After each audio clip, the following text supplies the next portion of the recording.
2025 sucked for the world for a lot of reasons. With that said, it was one of the best years for movies I've ever experienced in my lifetime. While it has some big failures, there were a lot of great movies. There's an incredible amount of incredible movies, so I'd figured to make a video about it. These are the best and worst movies of 2025. Just a quick disclaimer, some of these movies were and will be premiered, screened, and released in other countries in 2024 and 2026 and possibly other years. These are just my opinions, and one can enjoy or hate these movies as much as they like. So starting off with the honorable mentions in no particular order: The Last Showgirl, Grand Theft Hamlet, Hard Eyes, Becoming Led Zeppelin, The Monkey, Mickey 17, Cheech and Chong's Last Movie, The Legend of Ochi, The Ugly Stepsister, Wick is Pain, Mission Impossible: The Final Reckoning, Final Destination Bloodlines, Eddington, F1, Wallace and Gromit, Vengeance Most Foul, The Naked Gun, Snoopy Presents a Summer Musical, Predator: Killer of Killers, Splitsville, Caught Stealing, The Long Walk, Steve, Highest to Lowest, The Lost Bus, Orwell 2 + 2 = 5, Chainsaw Man, the movie Reze Arc, Superman, The Bad Guys 2, Companion, Hedda, Black Phone 2, The Day the Earth Blew Up, Blue Moon, Predator: Badlands, Rental Family, Wake Up Dead Man: A Knives Out Mystery, Materialists, Friendship, Hamnet, Train Dreams, The Secret Agent, Is This Thing On, The Testament of Anne Lee, 28 Years Later, Frankenstein, The Mastermind, Nouvelle Vague, K-Pop Demon Hunters, and The Perfect Neighbor.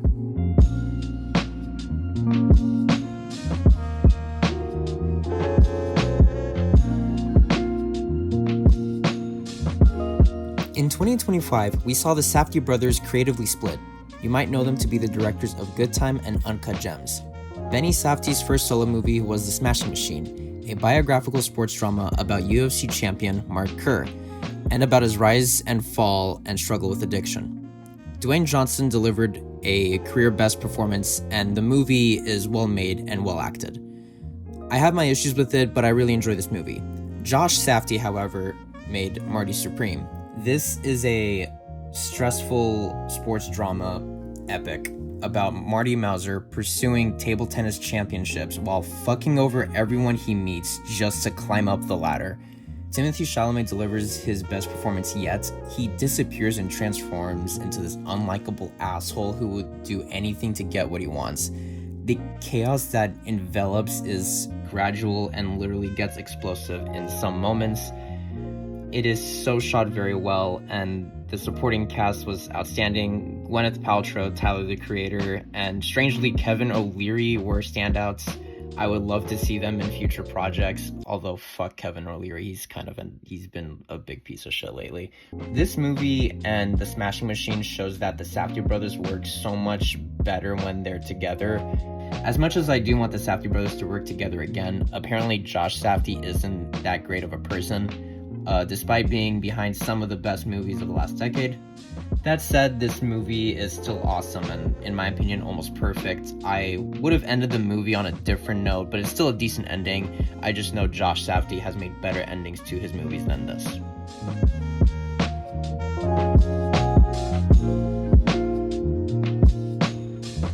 Zach Cregger's follow-up to Barbarian is one of the smartest horror movies of the decade. Weapons is so eerie and creepy, and the horror really got under my skin very quickly. It's about the mystery behind the case of all but one child from the same classroom disappearing on the same night at the same time. The script subverts almost every explanation you have while watching the movie. The structure the film decides to follow makes the events happen more unpredictable and shocking. The horror is genuinely scary, and the movie itself is just wildly entertaining. The movie is one of the year's best horror movies and is also one of the most fun I've had in a theater all year. The cast, which includes Julia Garner and Josh Brolin, all deliver great performances. Amy Madigan delivers one of the best supporting performances of the year as Gladys, who I will say is an absolute icon of a character. What's preventing me from thinking this movie is perfect is that some segments of the film are better than others in terms of what they have to say for the story. But out of the movies I've seen from Kreger, Weapons is my favorite of his as of yet, and I'm very excited to see what he does next with this Resident Evil movie that he has coming out soon.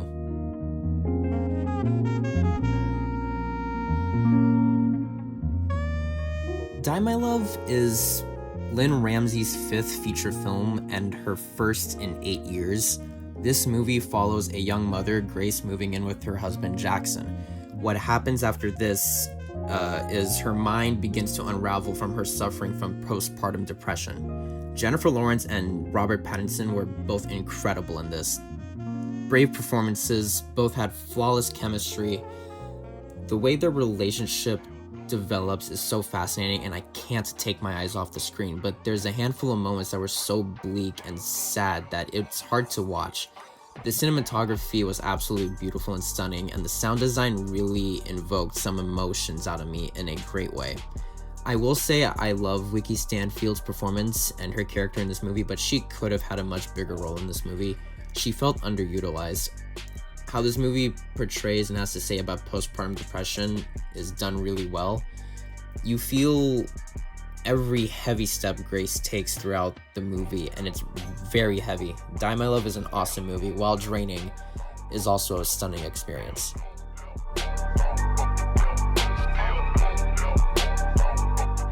It's crazy we got 3 movies from Yorgos Lanthimos collaborating with Emma Stone back to back each year, and that they're all so good. Begonia is this 3rd movie and also the 4th collaboration with Emma Stone. In Begonia, 2 conspiracy-obsessed men kidnap a CEO believing that she is an alien. I won't be saying much about this movie in this video because I don't want to reveal much about it.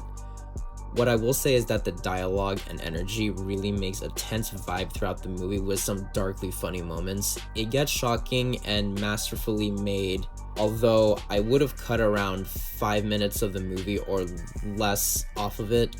Begonia also has my favorite ending from a Yorgos Lanthimos movie. Emma Stone, Jesse Plemons, and Aiden Delbus were incredible in this. Lanthimos has grown to be one of the top filmmakers working today.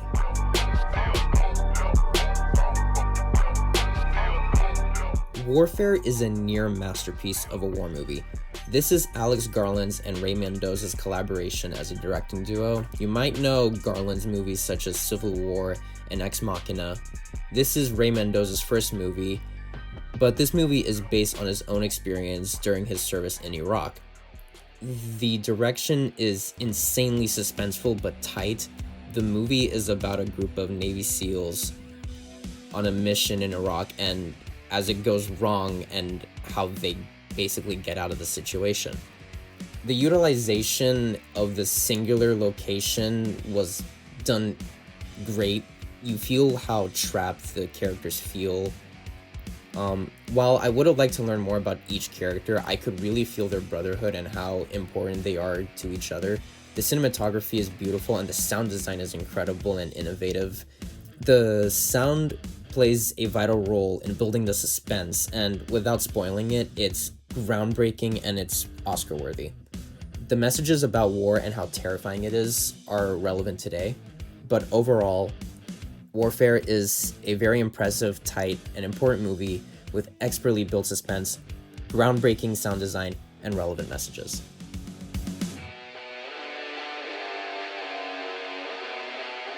Parthenope is the first foreign movie on this list. It comes from Italian director Paolo Sorrentino, this being his 11th movie. It follows a woman born in the Sea of Nepal through her life and her search of happiness in life. This movie is surprisingly beautiful and stunning. The cinematography is breathtaking. The locations and production design is beautiful. I love the characters and their exploration of how each one is developed. Each character arc is essential to the story and to the audience understanding the main protagonist, played by Casteldalla Porta. Gary Oldman was fantastic too. This movie is a deep character study into her life and her relationship, and its mermaid-esque twist makes it a special movie that is so fascinating. It's a must-watch.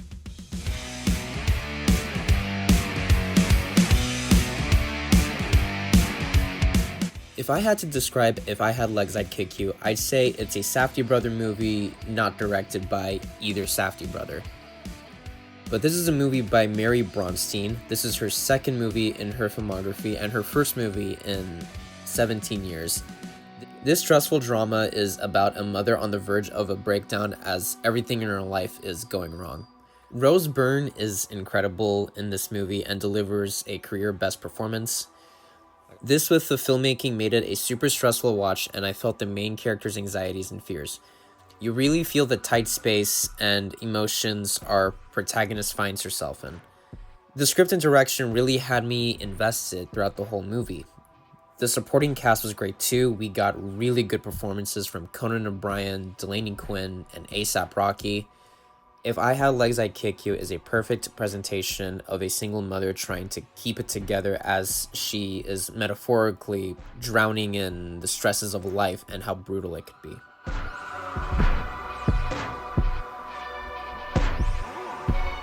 The Philippou brothers, also known as Raka Rakas, follow up on their first movie, Talk to Me, is a bolder and more extreme horror movie. It's called Bring Her Back. It's about two siblings sent to live with a foster mother after the death of their father, only to discover that she has a horrifying secret. If you thought Talk to Me is a fucked up movie, Bring Her Back is a very fucked up movie. This is one of the gnarliest possession movies I have ever seen. The characters are well written, the concept is just fucked up, and that with the children as the main characters made this really hard to watch. This is also one of the best horror movies and one of the best movies of the year in general. It's a truly incredible film that I can't wait to, but am scared to revisit. Maybe the scariest of the year, but, well, next on the list is...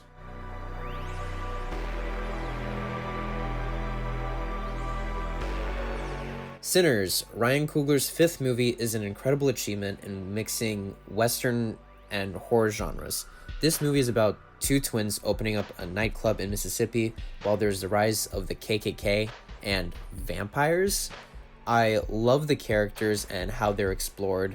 Some are absolutely iconic and arguably will stand the test of time, especially with how much love the movie has gotten. The slow switch from Western to horror was very clever and was some of the most brilliant horror writing I've ever seen. Michael B. Jordan delivers the best performance of his career. Jack O'Connell, Miles Caton, and Delroy Lindo are also so good. The cinematography is stunning and the practical effects are great. The horror was scary and exciting and builds up the suspense well, and also works well with the action moments that are in this movie. There is also some inventive and insanely creative cultural representation that I won't spoil, but it makes Sinners a very special movie.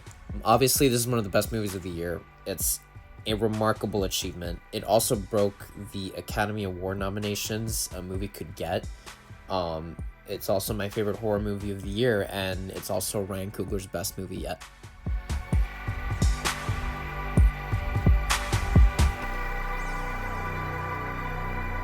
This French drama from director Boris Lozhgin is about a delivery cyclist who is seeking legal residency in Paris and needs to prepare his story for his residency interview.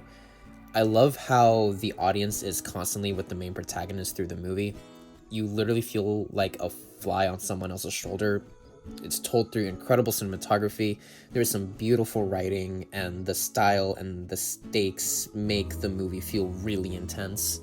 This is a movie where you really do feel the stress the characters face in these stressful situations. Abu Sangar was great in this, and absolutely deserved the Un Certain Regard Award from Cannes.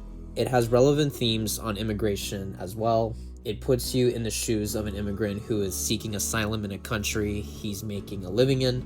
It's one of the best movies of the year has offered, and one I found to be very important to see.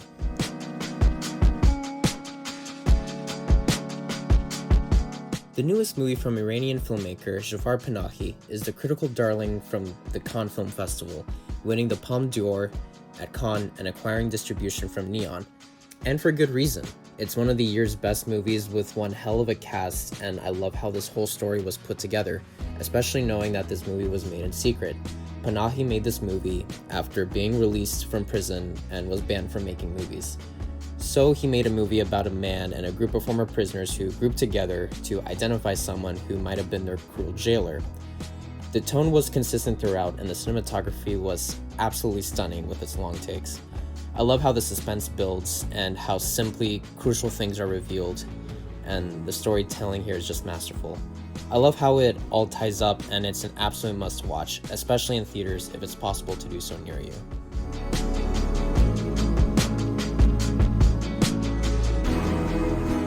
Joachim Trier's follow-up to The Worst Person in the World makes a 2-for-2 perfect movies in a row, and I honestly can't tell you which one I like more. It follows a father who is attempting to restart his film career, but his father doesn't want to act in it, so he hires an American actor. Renate Renave is incredible, but Stellan Skarsgård stole the show here.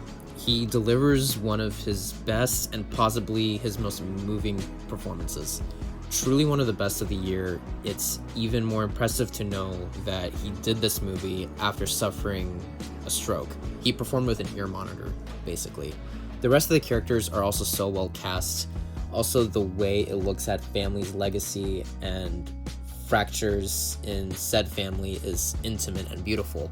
Sentimental value is more accessible than Worst Person in the World, and I think most people would love this movie.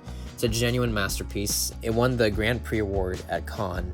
This also has convinced me to see the rest of Trier's filmography.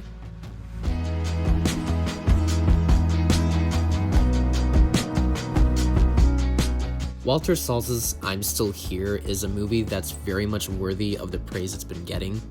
It's about a Brazilian family during the time of military dictatorship and with them coping with a violent act committed against their family by said dictatorship. This movie features stellar cinematography, lighting, production design, and directing. The performances are heartbreaking but so good. Fernanda Torres's performance especially, you feel the character's fear and confusion, and it doesn't let you go until the right time. It's a very important movie and a sadly relevant movie, very much deserving of the Best Foreign Film Award at the Oscars last year.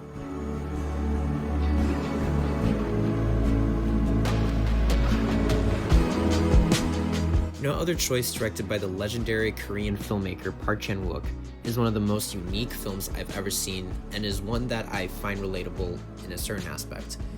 It's incredibly entertaining, so fascinating, and is one of the most hilarious experiences I've had at a movie. It's the best edited movie I've seen all year, and it's so tight with its 139-minute runtime. The transitions are also out of this world beautiful. It sets new boundaries on a technical level. It's another movie that's goated from Park Chan-wook. It's a movie that speaks to the intended audience with as much dark humor, as much sympathy from the movie.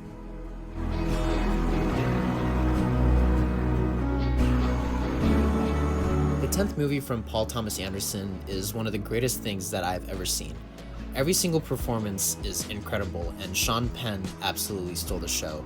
The themes of immigration and abusive power are absolutely relevant today. I love how uniquely these themes are explored.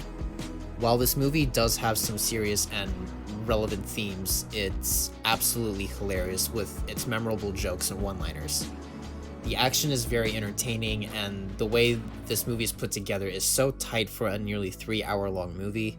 I can go on forever about how much I love this movie, and I'm so grateful to have seen this movie in VistaVision. I hope this format becomes more available everywhere in the near future. Leonardo DiCaprio and Benicio del Toro deliver career best performances, while Chase Infinity delivers one hell of a debut acting performance. I think this is the best movie of the year because it has such a wild and relevant story with one of the most entertaining casts of crazy characters I've ever seen.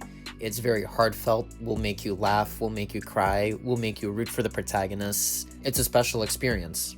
One of the most fun, wildest, important, funniest, and entertaining movies I've seen in my lifetime.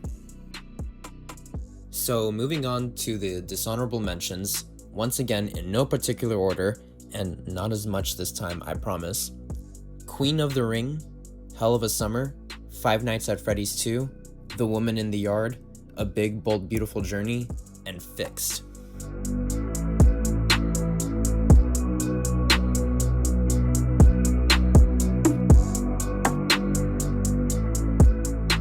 The latest movie from Mel Gibson doesn't give me a whole lot to talk about, so this will be short. It's about a flight transferring a government witness to New York, and then things start happening as they're crossing Alaska. Mark Wahlberg and his ball cap are way too over the top.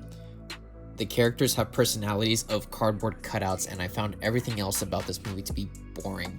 The visuals are underdeveloped, and I don't feel the stakes at all in this movie. It's hard for me to believe that this is the same director as Braveheart and Hacksaw Ridge.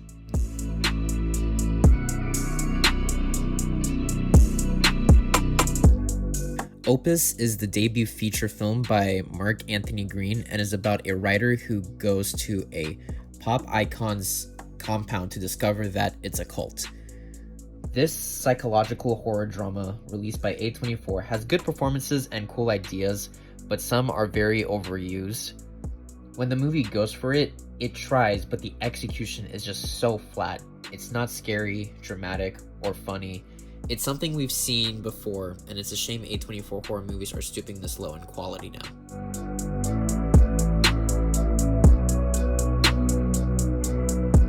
James L. Brooks' first movie in 15 years was unfortunately something I say is disappointing. The movie Ella McKay is about a politician who is struggling through some personal issues while about to take the office of her mentor. It's well shot, it has some good performances, and its messages come from a good place, but barely anything happens in this, and a lot of it doesn't go anywhere. Characters appear for a scene without any payoffs and wastes actors' potential. Woody Harrelson was miscast here. He sadly delivered one of the most bland performances of his career. Ella McKay was a criminally boring movie.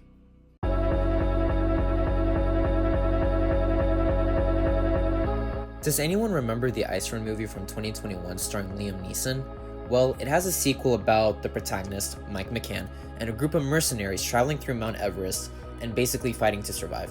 While I love the comedic direction Liam Neeson took with the Naked Gun reboot, this new action movie wasn't very good. The action has some cool moments and Liam Neeson does give it his all here, but the script is downright terrible.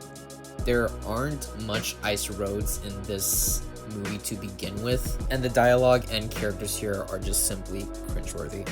The VFX are an eyesore and the story is beyond generic. I want to see Liam Neeson do more comedic stuff. Everyone made this for the paycheck and I hope they had fun making it, but the sequel is a bad movie and I have no desire to see this again or to watch any future installments in this franchise.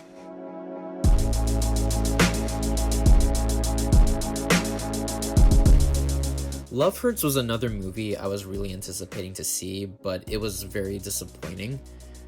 This 87 North production is about an ex-hitman pulled back into his previous life with his crime lord brother on his tail.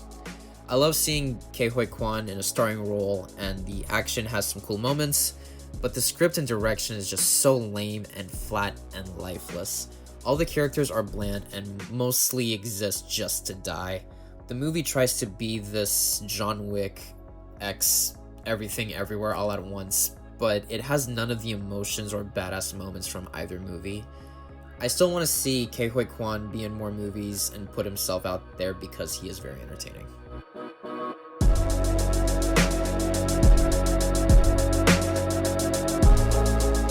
This is just another unnecessary and boring sequel. The thinly plotted sequel just features the same characters from the first movie returning to protect humanity again.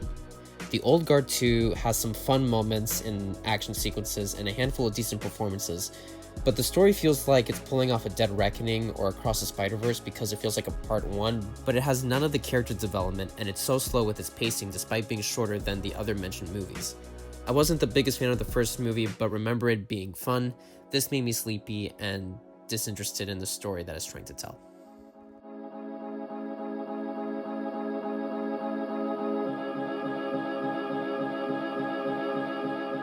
In Whose Name is a documentary following rap artist and fashion designer Ye, also known as Kanye West, from 2019 to 2025.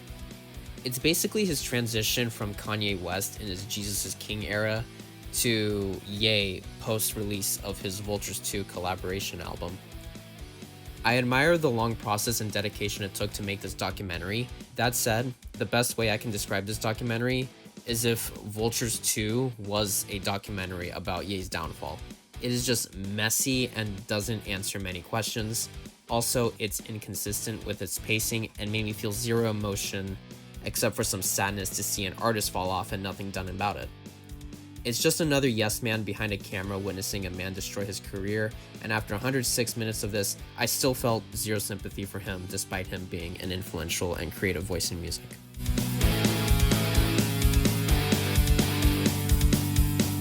It's crazy that Paul W.S. Anderson has made his 15th movie. It doesn't feel like he's made this many movies this far. While some may know me for being a hater for Mr. Anderson here, I still give his movies a chance when I come across them. Based on George R.R. Martin's short story, In the Lost Lands is about a sorceress and her guide, played by Mila Jovovich and Dave Bautista, sent to fight a man and monsters by a queen. Dave Bautista is good with what very little he was given. There's some cool ideas in the movie, but this movie is so cookie cutter and so uninteresting story-wise that I can tell where it's going to go beat for beat. The script is terrible. I've seen Mila Jovovich do much better than this. While this isn't the worst movie I've seen from Paul W.S. Anderson make, it's still not really worth watching anyway.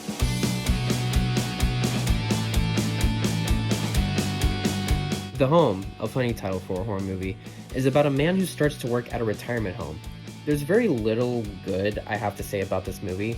The finale and the last 10 minutes are pretty good and well executed, and it has a good premise, but the script, directing, and Pete Davidson's performance are all unfortunately pretty terrible. There's nothing scary here, and the cinematography is too tight and too close to everything. When it tries to go for some humor, it falls flat. Most decisions made in this production made this movie feel cheaper than it already is. The Home overall is just not a good horror movie.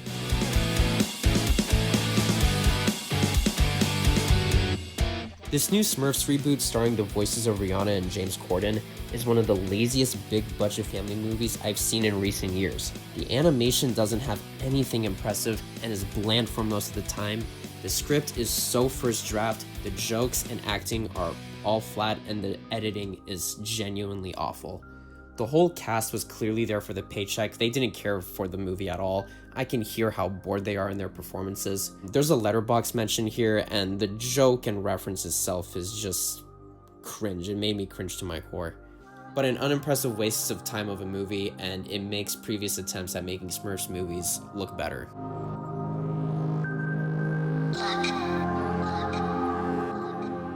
This found footage adaptation of War of the Worlds starring Ice Cube is one of the most iconic things to come out in recent years, but for all of the wrong reasons. It has many moments that are so bad it's funny. There's many moments that just had me wondering, what were the filmmakers thinking? Ice Cube was miscast and misdirected because of his acting and how the character just reacts to this whole situation of a movie as if it's just a regular hard day at the office. He just yells at the camera when someone else is in danger. The VFX don't look great, but probably more of the fault of the budget than the actual movie. It also doesn't do the original story justice and just feels like as if it was made because the studio just needed to keep the rights to it.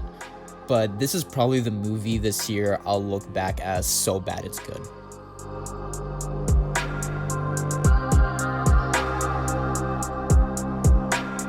I genuinely have no idea what anyone was thinking when making a Minecraft movie.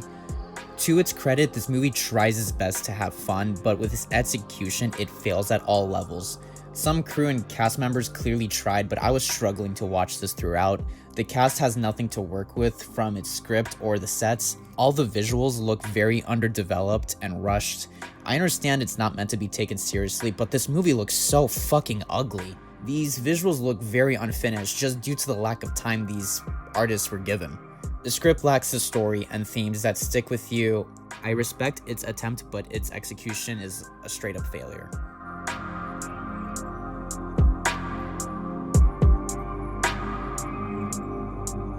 I really have never been a fan of this Diary of a Wimpy Kid franchise.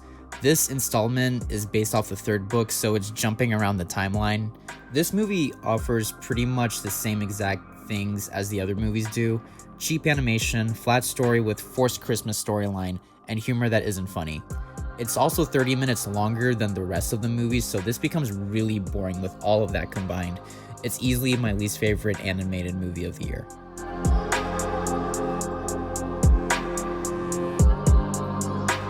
The Strangers Chapter 2 is the second installment in this trilogy of Strangers movies. Once again, just like the first movie, it's unnecessary and is completely pointless. It has cool ideas, but it does nothing with them and it's completely boring. It manages to be even worse than Chapter 1 by breaking the rules of the original movies and the first installment of this trilogy. How do you ask? Well, it develops the killers, but by doing this, it makes them no longer strangers that we're supposed to be afraid of. It fails to be scary because of this, and the horror here only relies on cheap jump scares. It also insults the classic original movie and ruins its villains. It's a horrible horror movie sequel.